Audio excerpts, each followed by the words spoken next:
শাশুড়িমারা যতই বউদেরকে নিজের মনে করে এটা ওটা বলুক না কেন, বউরা ঠিক উল্টোই মানে খুঁজে ঠিক মনে মনে এটা ভাবে যে আমার মা হলে হয়তো এই কথাগুলো বলতো,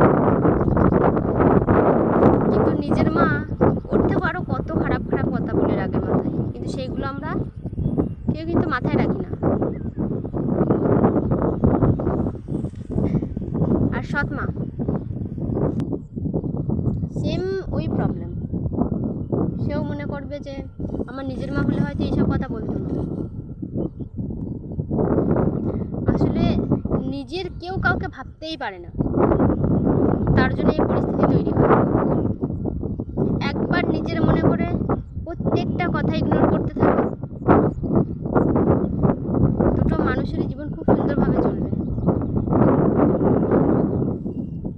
কিন্তু মানুষের মন তো অনেক কিছু ভাবে।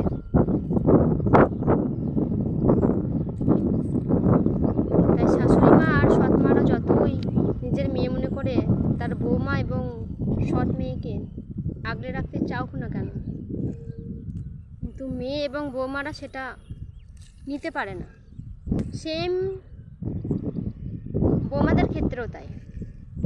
বৌমারা নিজের মা মনে করে শাশুড়িমাদেরকে বা সৎমাদেরকে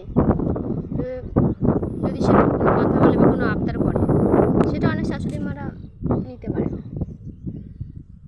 সৎ মেয়ে এবং বৌমারা তারা কিন্তু একটু ভয় পায় যে এরকম কিছু বলবো যদি কিছু মনে করে, তারা কিন্তু এই ভয়টা পায় এবং তার জন্যই তারা বৌমাদেরকে এবং সৎ মেয়েদেরকে হার্ট করে, জেনে শুনেও এবং অজান্তে। সব শাশুড়ি মা এবং সব সৎ মারা নিজের মায়ের মতো কোনোদিনই হতে পারবে না।